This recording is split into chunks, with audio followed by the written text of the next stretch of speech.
Hello, everyone, and welcome back to another edition of the GSMC College Football Podcast, brought to you by the GSMC Sports Network. We have a great show for you today. We're going to start talking a little bit about some new rule changes that have just been approved for 2024, the 2-minute warning and the helmet comms being the main among them, but there are a couple others that were agreed upon that I want to break down for you all. Then we're going to get into some spring game takeaways. We'll get into Michigan, Texas, and Oklahoma today, but we'll definitely continue throughout the week because it was a very busy Saturday around college football. Then we're going to get into a transfer portal update. A ton has been happening around the sport on that front. We've had a couple of different commitments to different teams. We have some intel about where some big-time players might end up. And then we have some new players getting into the portal that we definitely need to be watching. And then we will finish it off with a Good Vibes Monday. And today we're going to talk about some transfer portal success stories. Obviously, there has been a lot of negative energy around the portal, some coming from myself, but I think it's always important to highlight the good in that system as well. So I want to do that today and just remind that not everything is bad in terms of the transfer portal. But before we jump in, I do want to remind you all we get tons of questions and comments throughout the show. And the best way for you all to get your questions on the screen, we can have a fun back and forth here. You can ask a question that you've been wondering about, is to use the tip and donation link at the bottom of the screen, gsmcpodcast.net. It's a huge help not only to us here at the network, but to you all. You get to have a fun interactive experience here, maybe bring up something that I had forgotten to bring up or ask a question that you're wondering about. So definitely use that if you want to leave any questions. Again, that's gsmcpodcast.net. But let's jump right in. We have tons of stuff changing around college football, and obviously a lot of the energy has been put towards conference realignment and all of the stuff going on with Florida State and the ACC. A ton of different stuff is going on around the sport in terms of change, but these next two are a little bit easier to wrap your head around, and we actually know what they look like in practice because the NFL does them. So the 2-minute warning and helmet comms have officially been approved for 2024. It's going to mirror the way that the NFL works. So for the helmet communications, it's going to be one player on either side of the ball for each team will have what they call the green dot. So they'll have a green dot on the back of their helmet, which will indicate they are the person with the headset in their ear. They will be tied to a coach on the sideline. Usually the play caller, almost 99% of the time, will be the play caller, and they'll be able to talk to them up until, I think, 15 seconds left on the play clock is when it cuts off, or when the snap is. Whichever one of those happens first is kind of just the way they go about things. So it's one of the interesting things where this was passed and you're more than welcome to use it, and there will be plenty of teams. I would argue probably the majority of the teams will utilize this, but it seems like you don't have to. So you can definitely make a decision if you don't want to use it.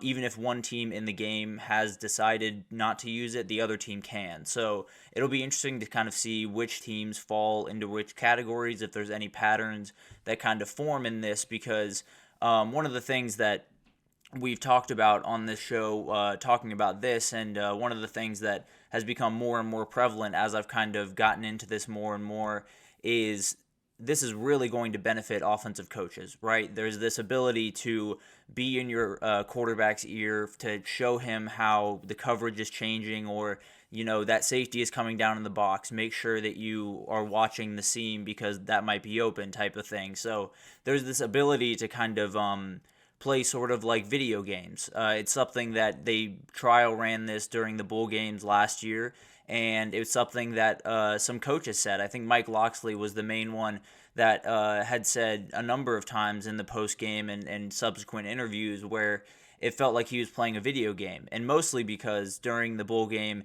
it didn't cut off until the snap. So you had all the time in the world to talk to your quarterback to see how the coverage changed throughout the, even last 15 seconds of the play clock. And it's a very interesting thing because it makes so much difficulty, obviously, for the defense, because when you can kind of when you have someone like Mike Locksley, who has such an impressive record of running incredible offenses, and now he has even more control over what happens in a play, it's never ideal, right? So I think the offensive coaches will definitely benefit from this the most. I think It definitely does help the defense. I think it'll help different defenses to different degrees, obviously. But I would say the vast majority of the help is going to the offensive side of the ball. I think having someone in the ear of the quarterback up until the snap is an absolute luxury. Well, not up until the snap, until 15 minutes left on the play clock or the snap, which is actually something I want to get into because I do think this will increase the pace of play for the teams that already go fast. You know, the Texas, Ole Miss, these really high-powered offenses.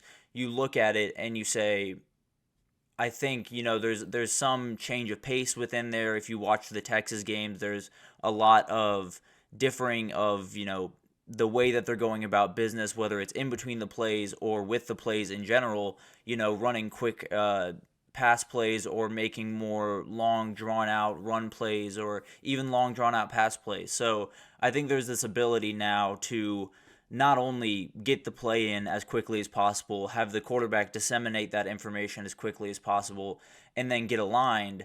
And you can do all that while the defensive coordinator is screaming in the ear of the linebacker trying to get everyone aligned, because I'd argue that's a lot tougher on the defensive side of the ball than the offensive, because you're kind of playing a reaction game in some of the, coverages that you set up.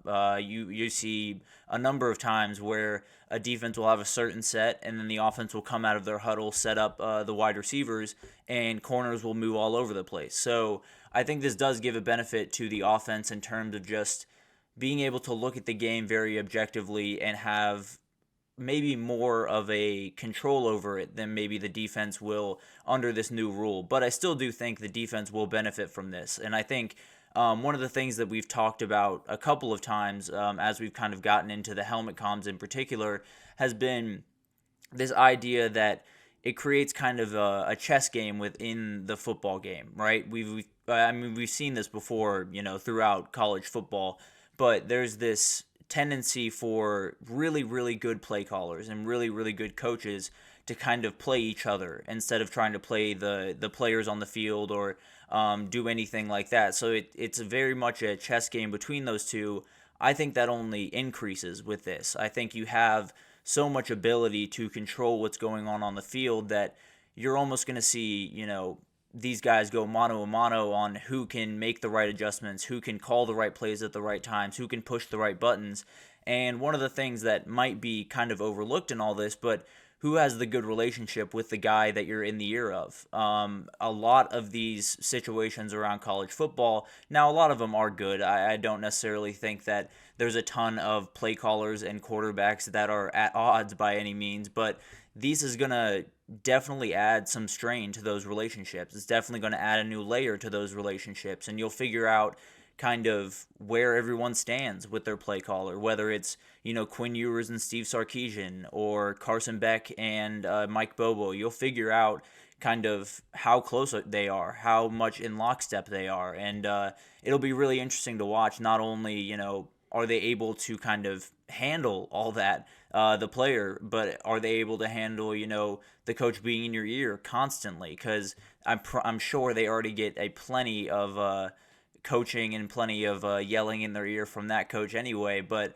it'll be really interesting to see if this tests any of those relationships and if we see any cracks start to form. But at the end of the day, I do think for the vast majority of college football, there is a good relationship between the quarterback and the play caller, or the star linebacker and the defensive play caller. So usually you wouldn't find much of a problem, but it could just be that the really elite relationships, the ones that are in more of a lockstep and have been around a little bit longer, might benefit even more from this. And another layer to this that I think kind of goes hand in hand with the offense kind of benefiting the most from this was brought up by J.D. Pickle over at On3 Sports, and he said coaches that were quarterbacks in high school or in college, or in the NFL will benefit from this the most. And I think that totally makes sense, right? You have the ability to not only be in the ear of one of your players, but one of the players that exactly what's going through their head as they kind of go through these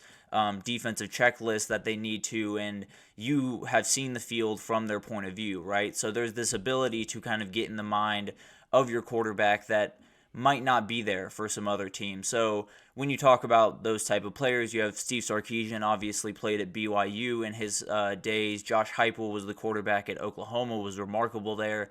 Lincoln Riley was mostly a backup during his career, but was a quarterback and learned a ton during his college career. Ryan Day was a quarterback. So you have some guys that are the elite of the elite when it comes to putting together offenses that are quarterbacks that have quarterbacks in their system, a lot of them that are experienced or that they have good relationships with. So it'll be really interesting to see kind of, is Steve Sarkisian taking full advantage of this? Is Josh Heupel taking full advantage of this? And are they utilizing it maybe to a better degree than some other people in the game? Because it's going to be, razor thin margins, as it usually is in the sport, especially with something new like this where you're going to have to adapt to it. You're going to have to change kind of the way that that you go about business on a daily basis or go about business at least on Saturdays.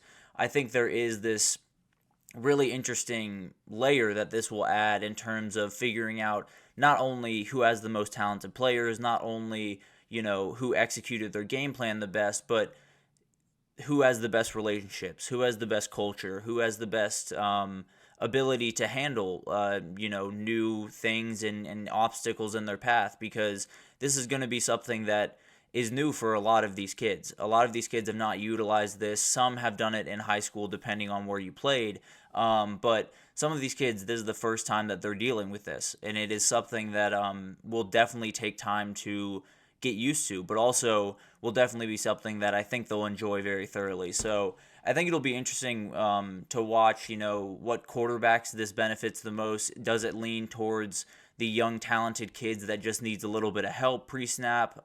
Because that's obviously a huge benefit of this is you have the ability to be in that guy's ear, and if a young quarterback is making the wrong read, you can call him off that. At least pre-snap, you can call him off that and kind of make sure that he's going about the pre-snap business the way he should, where in the past, it used to be very talented kids would have to kind of wait their turn to learn the offense, to be able to make all the calls and not have any slip-ups. That's obviously less of a concern now. So it'll be interesting to see if it's more of a, the veterans that can handle this type of thing better really thrive under this. It could be that really talented young kids take over the veteran leadership or the veteran places of these quarterbacks just to see kind of what happens and see if talent can kind of win out. And to be totally honest with you, I have no real problem with that. I think that's one of the things that football is about, especially from the quarterback position, is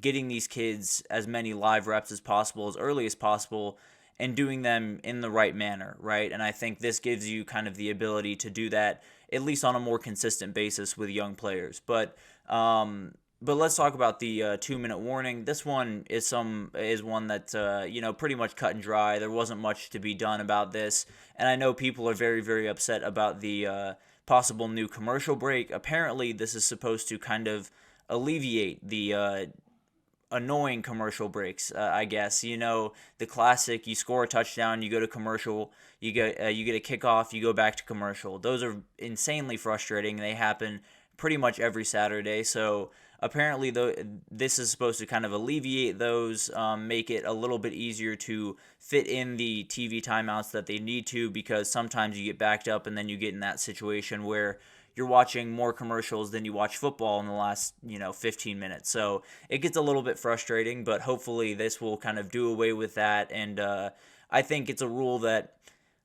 I don't necessarily love, but it doesn't necessarily hurt anything. They set up the stopping clock, with 2 minutes left in the half and the game. So this kind of aligns with that, and it makes sense. So not necessarily going to lose sleep over the 2-minute warning by any means, but some other changes that were approved on Friday by the NCAA, penalizing horse collar tackles that occur inside the tackle box for a 15-yard personal foul. So this is something that, to be totally honest, I didn't know what it wasn't in place in the first place, but it probably should be. It's something that, if you have a couple of these in a game, you will get, thrown out of the game. So definitely will change the way that pass rushers go about business. You don't want to just be grabbing at quarterbacks willy-nilly, because if you catch them on a horse collar, you could get 15 yards and be in danger of possibly missing the rest of the game later on. So definitely an interesting one there. Another one is allowing conferences the option to use collaborative video replay review. So I think that's mainly just using their views along with ESPN so they can get as many views and as many pieces to it as possible, which I think is a no-brainer, right? You never want any review system to kind of mess up the way that things go about on Saturdays, so I think that makes total sense. And then finally, head coaches can now conduct interviews with broadcast partners between the first and the third quarter, and this is the one that I dislike the most. I think a lot of us that have watched, a ton of different sports have seen this start to happen in college basketball or in the NBA, and I just find it kind of annoying. I don't think there's any real reason to be interviewing a head coach at that point. Let him go about his business. He already gives you one at halftime, so I think it's a little bit ridiculous, but at the end of the day, it's a small hurdle to get over when you're watching these games. So not necessarily too upset about that, but definitely not one that I would have voted on if I was in the room, I suppose. But tons of changes coming throughout college football. There is tons of stuff happening on the conference realignment front, tons of stuff happening with the playoff, and just everything. It feels like the transfer portal, NIL, everything is moving and shifting as the days go on. But these are ones that we can kind of wrap our head around. And the vast majority of the ones that were agreed upon are pretty benign changes, likely will not change a lot of the gameplay. Now, the helmet comms will transform games. I really do think it'll make a total difference in the way that people go about business, the way that you see offenses kind of play, and I think you'll see kind of the elite of the elite in terms of play callers kind of rise to the top. We've had this idea of, who the best play callers in the country are. Well, that's really going to be put to the test this upcoming year. If they want to make adjustments in the snap, they can do that now by just, talking into his ear. So it'll be really interesting to watch all of this kind of unfold. I think helmet comms is a thing that I've been on board for quite some time, and very, very excited that it's finally coming, because I think it makes it more about football. I think it takes out some of the unknowns from the game and allows, the best team and the best play callers to win. So very, very excited about that. I think it's going to be really, really interesting to watch. But we're going to take our first break here, and when we come back, we're going to talk about the spring games. There were tons going on Saturday. I only have 3 for you today. We have Michigan, Texas, and Oklahoma, but we will get to plenty more throughout the week because there were tons of takeaways from USC, from Florida State, tons of games going on throughout the country that I want to break down. But today we'll start with 3, and then we'll kind of move from there. So stick with us, and we'll be right back with that.